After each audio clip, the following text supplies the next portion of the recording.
रह गया है वो अपने टेबल कर दे, आपका जवाब आ जाएगा। माननीय अध्यक्ष महोदय, मैं आपकी अनुमति से 5:30 का 6 बजे भी नहीं होगा। राजस्थान नगरपालिका संशोधन विधेयक 2026 पर आप तो बोलो पूरा। किसको नहीं, इधर भी फिर मेरे लिए बराबर है सब। आप उत्तर देना शुरू कर दो। पर टेबल करवा रहा हूं ना, हर एक का ओजस्वी भाषण टेबल कर दें।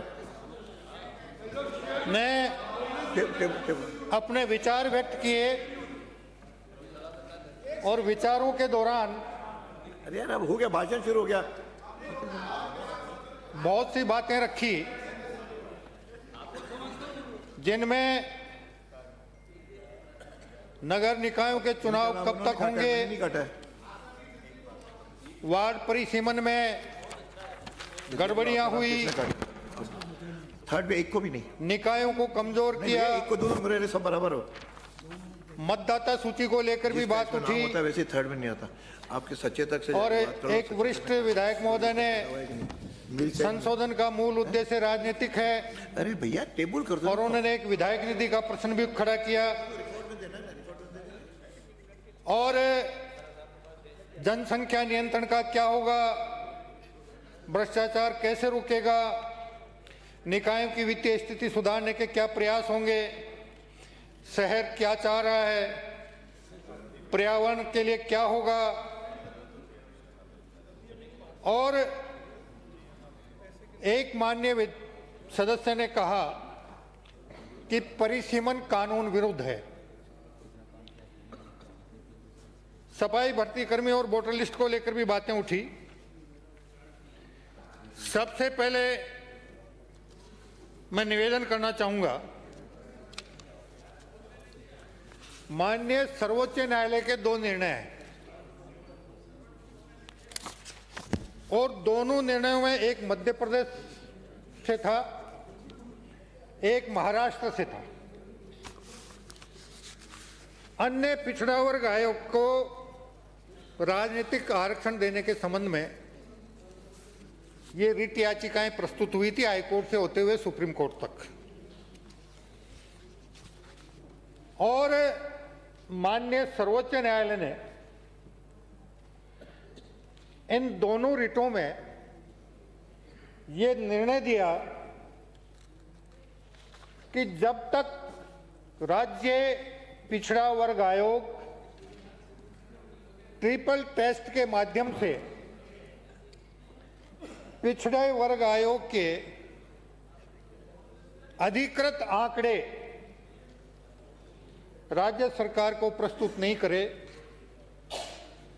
प्रस्तुत करने के बाद राज्य सरकार उसको स्वीकार कर अन्य पिछड़ा वर्ग आयोग को राजनीतिक आरक्षण दे सकती है।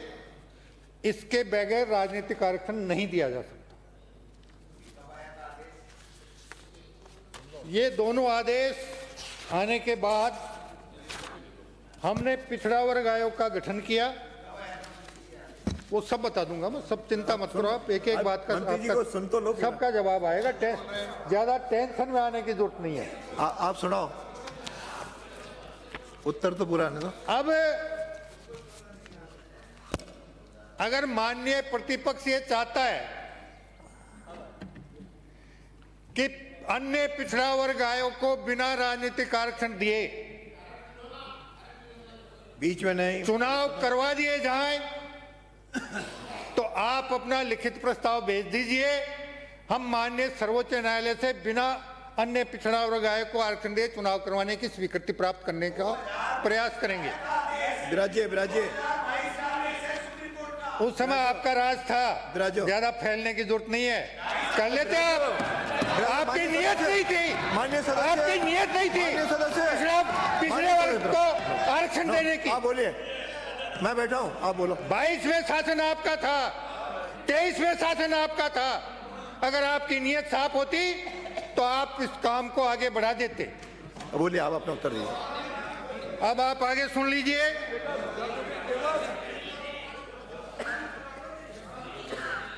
कुछ विधायकों का कथन था कि ये संशोधन की पर्ची कहां से आई। ये राजनीतिक लाभ लेने के लिए संशोधन किया जा रहा है। 20/6/2001 आपकी सरकार थी,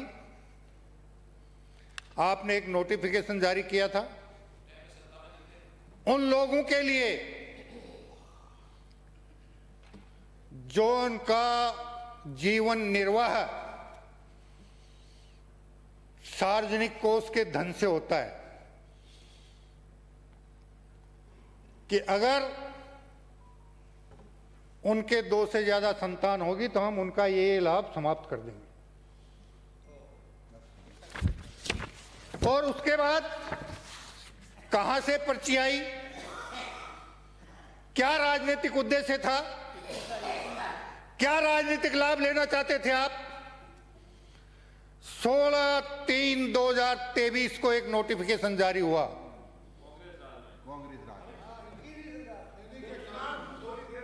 और उसमें अरे मंत्री सक्षम है। जो संशोधन आपने किया उसका प्रभाव 2001 से लागू कर दिया गया। ये दोनों नोटिफिकेशन है मेरे पास। अब मैं निवेदन करना चाहूंगा, इन्होंने कहा, एक माननीय सदस्य ने तो कह दिया कि आपने कानून के विपरीत परिसीमन कर दिया। ये 2019 का परिसीमन का आपका आंकड़ा है। उस समय आपके कुल 182 निकाय थे, आपने परिसीमन के लिए जो मापदंड निर्धारित किए थे केवल मात्र 54 निकायों में उसकी पालना की गई थी। 21 निकाय ऐसे थे जिनमें विचलन 10 से 15% आपके मापदंड से ज्यादा था। 107 निकाय ऐसे थे जिनमें आपके औसत से 15% से लेकर 63% तक का विचलन था। और यह है हमारा आंकड़ा। हमारे पास 3 नगर निगमों को एक करने के बाद 309 नगर निकाय बचे थे जिनका हमने वार्डों का परिसीमन किया है। 234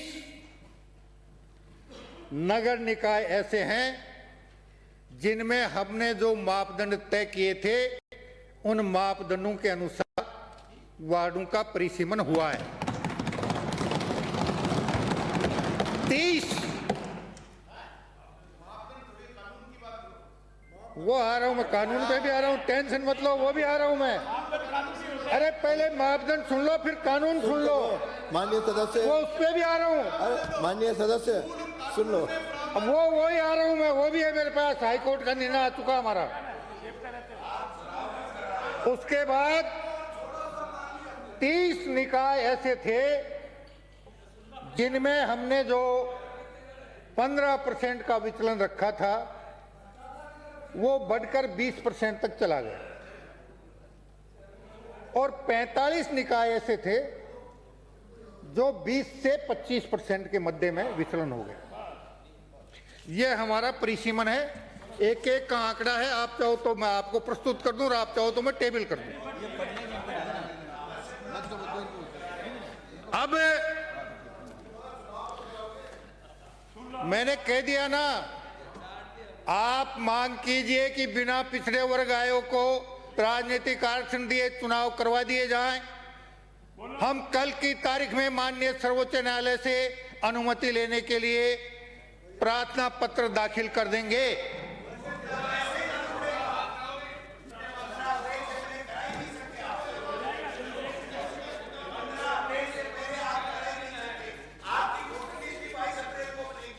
सुन लो, अरे तो सुन लो, सारी बातें आ रही हैं। अब बात आई कि जब एसआईआर हो चुका और मतदाता सूची पुरानी मतदाता सूची के आधार पर क्यों बन रही है? नंबर एक, मतदाता सूची बनाने का काम राज्य निर्वाचन आयोग का है और राज्य निर्वाचन आयोग का यह कहना है कि एसआईआर का अंतिम आंकड़ा आने में अभी कम से कम 4 से 6 महीने लगेंगे और इसीलिए माननीय राजस्थान उच्च न्यायालय के निर्णय की पालना करने के उद्देश्य से राज्य निर्वाचन आयोग ने वर्तमान वोटर लिस्ट के आधार पर वोटर लिस्ट तैयार करने का कार्यक्रम घोषित कर दिया। अब बात कर रहे हैं आप कानून की। हमारे 309 नगर निकायों के वार्ड परिसीमन और सीमा विस्तार के खिलाफ 3 नगर निकायों ने 4 रिट याचिकाएं माननीय राजस्थान उच्च न्यायालय में प्रस्तुत की थी। माननीय राजस्थान उच्च न्यायालय की खंडपीठ ने यह अभिमत व्यक्त किया कि जब आपने इसकी सीमाओं में वृद्धि नहीं की, नई जनगणना नहीं आई, तो आपने जो परिसीमन वार्डों का पुनर्सीमांकन किया वो उचित नहीं था और उस निर्णय के आधार पे उस समय हमारे 113 नगर निकाय ऐसे थे जिनकी सीमाओं में परिवर्तन नहीं हुआ था। माननीय राजस्थान उच्च न्यायालय की खंडपीठ के उस निर्णय की एक लाइन ऐसी थी जिसने संदेह की स्थिति उत्पन्न की कि ये केवल मात्र इन 3 निकायों पर ही लागू होगा निर्णय या पूरे 113 नगर निकायों पर लागू होगा। इसलिए हम उसका स्पष्टीकरण करवाने के लिए हमने माननीय सर्वोच्च न्यायालय में विशेष याचिका दायर कर दी। इसी बीच 6 तारीख को नोखा नगरपालिका के मामले में माननीय राजस्थान उच्च न्यायालय के खंडपीठ ने अभी शाहजहांपुर से आने वाले जो माननीय सदस्य विद्वान महाविद्वान कुछ भी कह लें, वो तो अलग अलग बातें हैं, उन्होंने जो बात कही धारा 3 और धारा 6 होते हुए भी धारा 10 राज्य सरकार को इस बात का अधिकार देती है कि वो धारा 3 और धारा 6 में उल्लेखित बातें नहीं होते हुए भी परिसीमन पुनर्सीमांकन कर सकती है। ये 6 तारीख का निर्णय है। अब आपका जो प्रश्न था कि आपका 1 स्टेट 1 इलेक्शन का क्या होगा, अब हमारे नगर निकायों के मामले में हम एक राज्य एक चुनाव कराने की स्थिति में पूर्ण रूप से स्वतंत्र हैं। शर्त एक ही है, ओबीसी को अगर राजनीतिक आरक्षण देना है तो राज्य पिछड़ा वर्ग आयोग की रिपोर्ट का इंतजार करना पड़ेगा। और अगर आप मांग करते हो कि बिना पिछड़ा वर्ग आयोग को राजनीतिक आरक्षण दिए निकायों के चुनाव करवा दिए जाएं, हम कल की तारीख में माननीय सर्वोच्च न्यायालय से इसकी अनुमति लेने के लिए प्रार्थना पत्र दाखिल कर देंगे।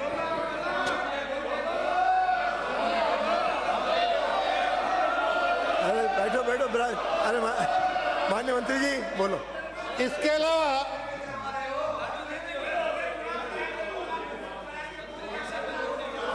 चलिए एक माननीय विधायक का ये कहना था,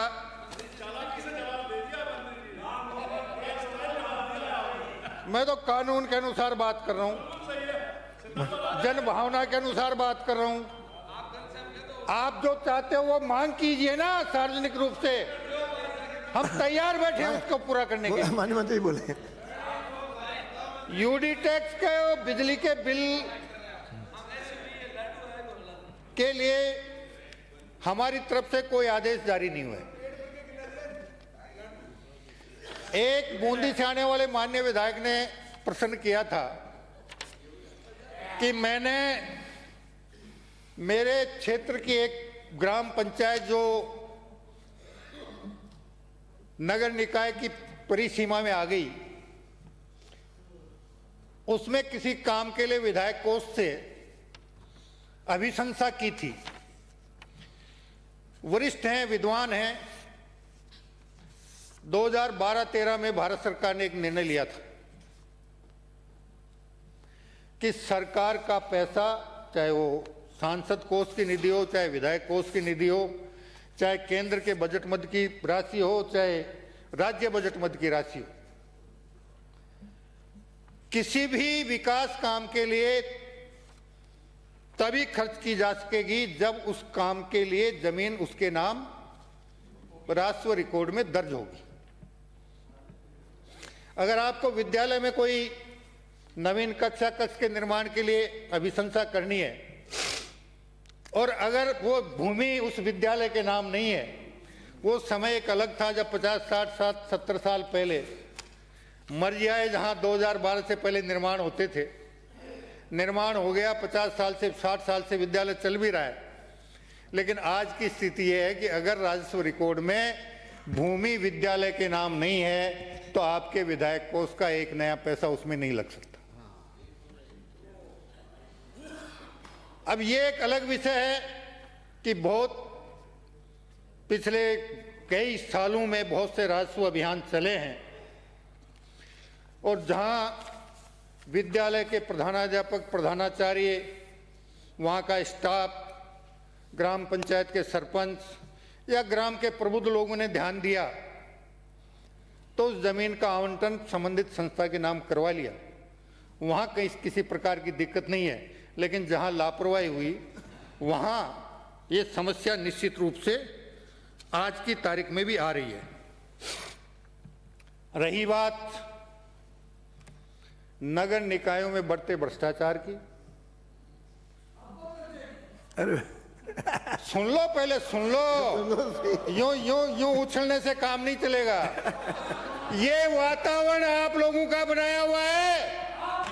आजादी के तुरंत बाद 47 में विभाजन के साथ भारत आजाद हुआ, 48 में पहला सेना खरीद घोटाला हुआ, फिर मुंदड़ा कांड हुआ, विद्वान फिर नागरवाला कांड हुआ। और इस देश का दुर्भाग्य ये था कि आजादी के तुरंत बाद की 2 दशकों में जितने भी भ्रष्टाचार के कांड हुए, एक में भी दोषी को दंड नहीं मिला, एक के खिलाफ भी कार्रवाई नहीं हुई। और नागरवाला कांड तो ऐसा था जिसने बैंक से तत्कालीन प्रधानमंत्री के नाम से टेलीफोन करके 60 लाख रुपए निकलवाए। ना उस व्यक्ति का पता चला, ना जो गवाह जिसने उसको देखा वो इस दुनिया में रहा, और जो पुलिस अधिकारी उसकी जांच करने वाला था उसकी भी रहस्यमय परिस्थिति में मृत्यु हो गई। ऐसे ऐसे कांड हुए। जिस प्रकार की नींव आपने डाली थी वो नींव का खामियाजा आज पूरा देश भोग रहा है। अब आगे बढ़ो और साथ ही आगे बढ़ो। मैं ये भी निवेदन करना चाहूंगा, माननीय विधायकों ने बहुत सी बातें की, ये सब जानते हैं। आप सारभूत भ्रष्टाचार की शिकायत करेंगे तो हम उसकी जांच करवाकर दोषी के खिलाफ कार्रवाई करेंगे। जहां जहां मेरे पास सबूतों के साथ शिकायत आई है, हमने हर शिकायत पर जांच करवाकर दोषी के खिलाफ कार्रवाई की है।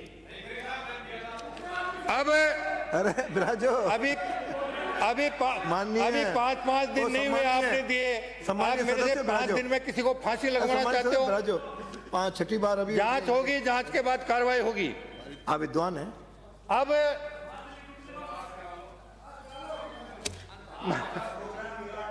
माननीय अध्यक्ष महोदय,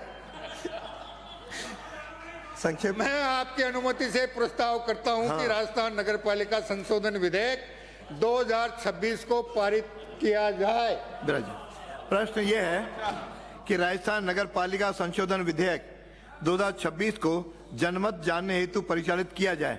जो पक्ष में वहां कहें, जो विपक्ष में ना कहें। ना पक्ष जीता विधेयक को जनमत जानने हेतु परिचालित करने का संशोधन प्रस्ताव अस्वीकार किया गया।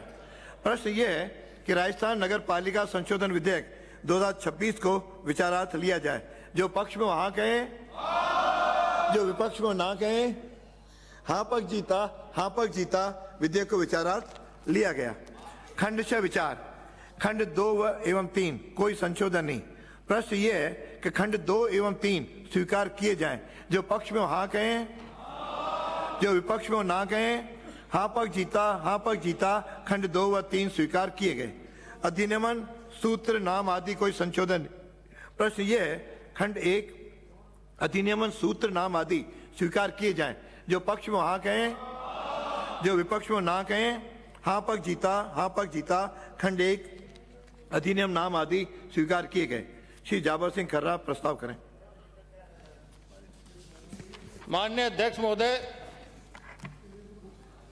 मैं आपसे अनुरोध करना चाहूंगा कि राजस्थान नगरपालिका संशोधन विधेयक 2026 को पारित किया जाए। प्रश्न यह है कि राजस्थान नगर पालिका संशोधन विधेयक 2026 को पारित किया जाए। जो पक्ष में हाँ कहें, जो विपक्ष में ना कहें। हाँ पक्ष जीता राजस्थान नगर पालिका संशोधन विधेयक 2026 पारित किया गया। एक आज सत्र का अंतिम दिन है, तो इसकी जो समीक्षा होती है वो संक्षेप में 2-3 मिनट में आपके सामने रख रहा हूं। 16वीं राजस्थान विधानसभा का पंचम सत्र दिनांक 28 जनवरी 2026 से प्रारंभ हुआ एवं दिनांक 10 मार्च 2026 को सदन अभी अनिश्चितकालीन के लिए स्थगित किया जा रहा है।